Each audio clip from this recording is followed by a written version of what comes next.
Hello friends, welcome to Recmake Tech. हमने अपनी last video में यूनिट 4 के इंपॉर्टेंट क्वेश्चन को डिस्कस किया था।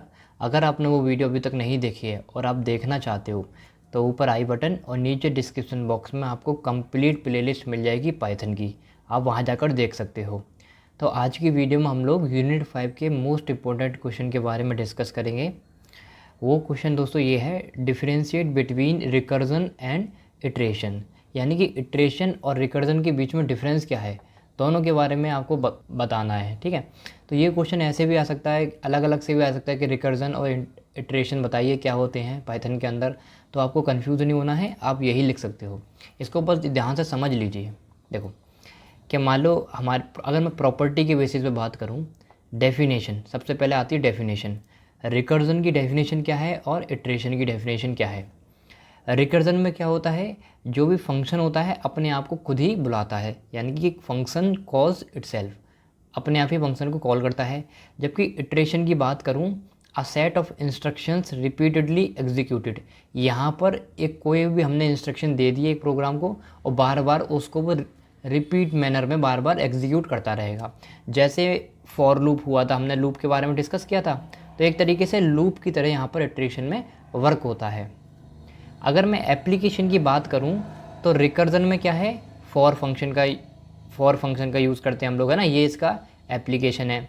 यहाँ पर फॉर लूप एप्लीकेशन हो जाएगा इटरेशन के अंदर, क्योंकि देखो यहाँ पर दोस्तों हो ये रहा है कि अपने आप ही फंक्शन एग्जीक्यूट रिपीटेड मैनर में एग्जीक्यूट हो रहा है ना। जो भी हमने उसको इंस्ट्रक्शन दिए हैं, जो भी उससे वर्क करवाना चाहते हैं हम लोग, जो भी हमने इंस्ट्रक्शन दिए हैं वो बार बार रिपीट होते हैं अपने आप ही।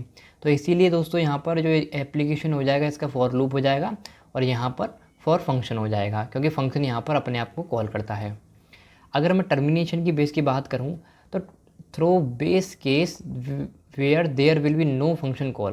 देखो यहाँ पर टर्मिनेशन कब होगा, जब कोई भी फंक्शन नहीं कॉल किया जाएगा तब यहाँ पर टर्मिनेशन हो जाएगा। लेकिन यहाँ पर when the termination condition of the iteration ceases to be satisfy, लेकिन जहाँ पर जो हमने जो भी कंडीशन दोस्तों दे रखी है हमको, टर्मिनेशन कंडीशन, अगर वो सेटिस्फाई हो जाएगी तब यहाँ पर टर्मिनेशन का वर्क होगा। ठीक है, अब मैं बात करता हूँ यूजेस के बारे में, यानी कि यहाँ पर रिकर्जन का यूज़ हम लोग क्यों करते हैं। रिकर्जन का यूज़ हम लोग तब करते हैं जब हमें कोड का साइज़ छोटा करना हो। आपने देखा होगा कोई भी वर्क करते हैं, है ना, पाइथन के ऊपर बेसिकली हम जब कोडिंग करते हैं दोस्तों, तो वहाँ पर जिसको नहीं पता, जो स्टार्टिंग में बिगनर होते हैं, वो जो कोड लिखते हैं बहुत बड़ा बड़ा कोड लिखते हैं। तो अगर वो रिकर्जन का रिकर्जन की हेल्प लेंगे तो अपने कोड को छोटा कर सकते हैं। तो रिकर्जन यूज़ क्यों करते हैं हम लोग, रिकर्जन हम लोग यूज़ करते हैं ताकि जो हमारा बड़ा बड़ा कोड लिखा है, अनऑर्डर्ड मैनर में लिखा है दोस्तों, उसको हम छोटा करना चाहते हैं। ठीक है, और कब यूज़ करते हैं, जब टाइम कॉम्प्लेक्सिटी इशू ना हो, यानी कि हमें ये मतलब नहीं है कि भाई अगर हम छोटा कोड कर रहे हैं दोस्तों तो हमें ऑब्वियस सी बात है हमें टाइम ज़्यादा लगेगा, है ना, बहुत सारी चीज़ एलिमिनेट करनी पड़ेगी, सोचना पड़ेगा। तो दोस्तों अगर टाइम कॉम्प्लेक्सिटी कोई इशू नहीं है ना, टाइम ज़्यादा लग सकता है, कोई बड़ी बात नहीं है, अगर ऐसा आपके पास कोई इशू नहीं है तो आप रिकर्जन का यूज़ कर सकते हो ताकि आपका कोड छोटा हो जाए।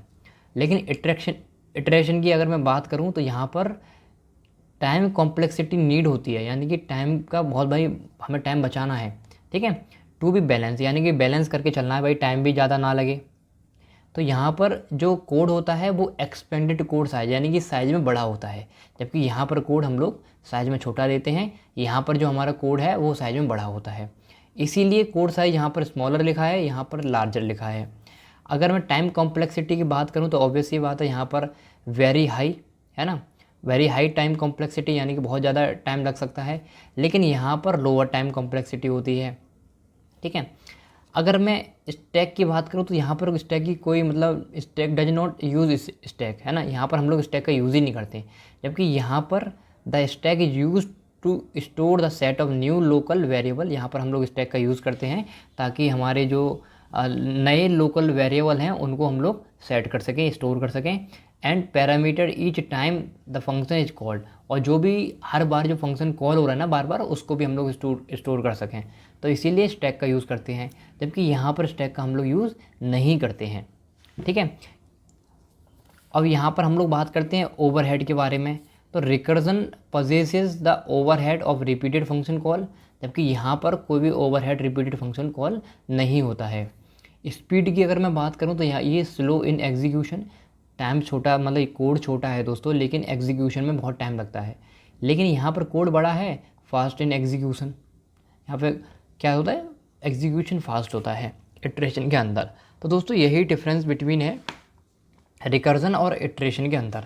तो आप लोग इटरेशन और रिकर्जन इस तरीके से लिख सकते हो, और ये आपके लिए बहुत इंपॉर्टेंट क्वेश्चन है, आप लोग ज़रूर देखना, ठीक है। आई थिंक आपको वीडियो पसंद आई होगी। अगर आपको वीडियो पसंद आई है, हेल्पफुल लगी है, तो इस वीडियो को लाइक करें और अपने दोस्तों के साथ शेयर जरूर करें। मिलते हैं नेक्स्ट वीडियो में, तब तक के लिए बाय, थैंक यू।